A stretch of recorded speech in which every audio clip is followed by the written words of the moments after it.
जयश्री राधे, रामधारी गुप्ता, खंड 1, प्रतिलेखन संख्या 50, गति 100 शब्द प्रति मिनट।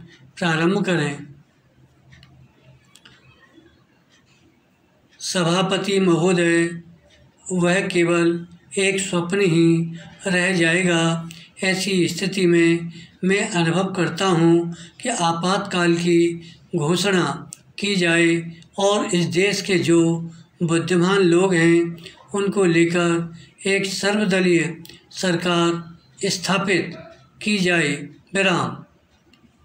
हम यह अनुभव करते हैं कि जिस तरह का शासन इस समय चल रहा है उससे देश की कोई भी समस्या हल होने वाली नहीं है, बल्कि इस प्रकार की गलतियों से समस्याएं बढ़ती जा रही हैं। विराम।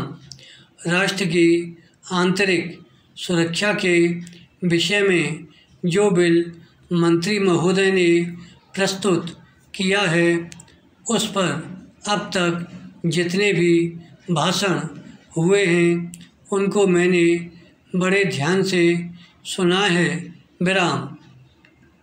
माननीय सदस्यों ने व्यक्तिगत स्वतंत्रता की लपेट में बहुत सारी बातें कही हैं और हमारे दल की ओर इशारा करते हुए कहा कि हम भी इसके औचित्य के संबंध में फिर से विचार करें।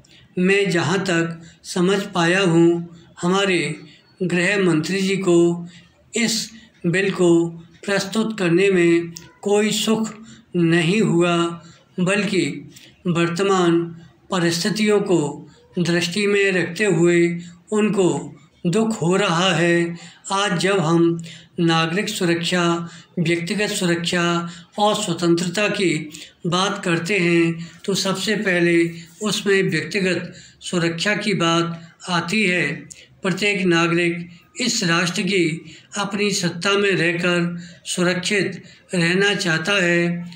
हमने इस बात की सुरक्षा अपने संविधान में दी है और हम यह आशा करते हैं कि राजनीतिक दलों में आपसी मतभेद होते हुए भी राजनीतिक मतभेद का आदर होना चाहिए।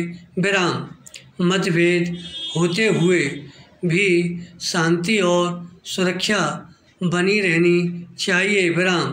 पैरा।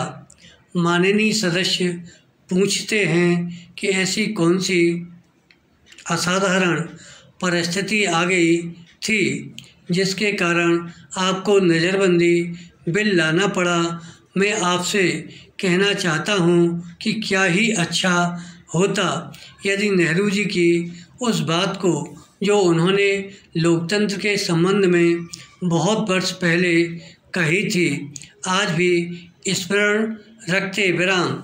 उन्होंने एक बार कहा था कि लोकतंत्र के संचालन और दायित्व निर्वाह में अगर किसी प्रधानमंत्री को बार बार पीछे मुड़कर देखना पड़े कि कोई छुरा तो नहीं भौंक रहा है, यह कोई अच्छी बात नहीं है।